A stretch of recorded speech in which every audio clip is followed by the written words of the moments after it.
म्हणून या पोटाचे चिमटे मारत वनवन भाटकर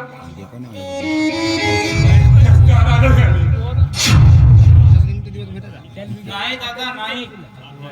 आता हा देवा एका मोठ्या कंपनीत मॅनेजर म्हणून लागलाय. अशी वेळ तुमच्यावर कधीच येणार नाही.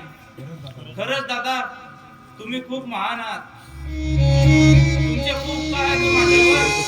आता तुम्ही केलेल्या परोपकाराची परतफेड करायला मला फक्त एक संधी द्या. तुम्ही पाहिलेला देवा आता पूर्णपणे बदललाय.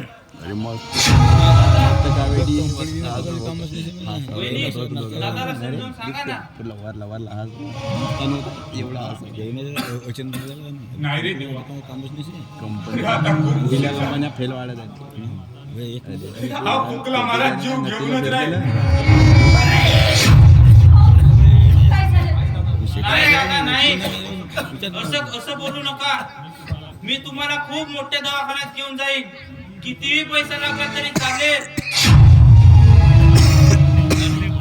पण आता मी तुम्हाला काहीच होऊ देणार नाही.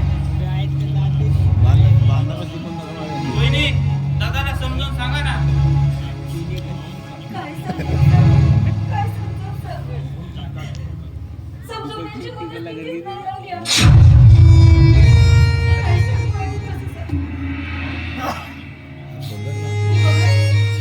तुम्ही काही काळजी करू नका.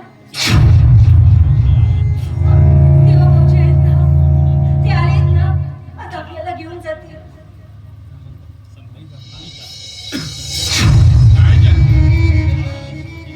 आता ते शक्य नाही. देवा एक काम करशील माझं. बोला ना दादा, तुमच्यासाठी मी माझं प्राण पण द्यायला तयार आहे. बोला तुम्ही. देवा अरे तुझ्या वहिनीचा सांभाळ कर. अरे तिने माझ्यासाठी आयुष्यभर कष्ट भोगलेले आणि मी तुला साथ नाही देऊ शकलो.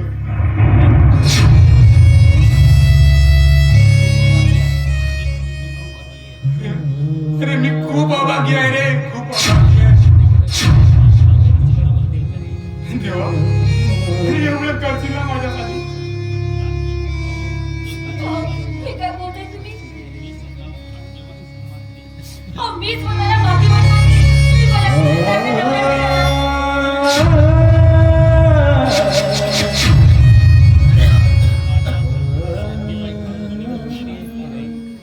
माझ्यासोबत तुम्ही ठामपणे उभं राहिला आणि सगळं दुःखामध्ये आधार दिला.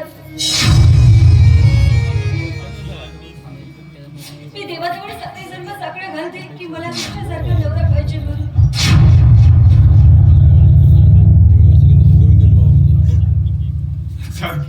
अरे काय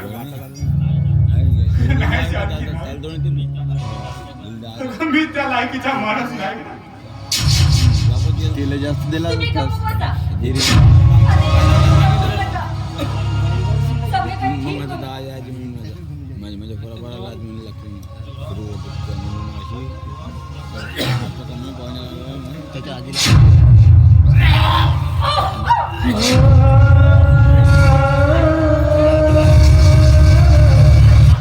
दादा काय झालं तुला? देवा दादा अरे माझी देवा तुझ्या वहिनीचा सांभाळ कर. मी नाही बे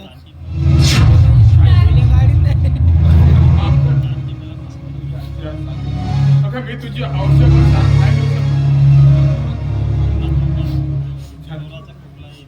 देवा हे तू सांभाळली आता तुझ्या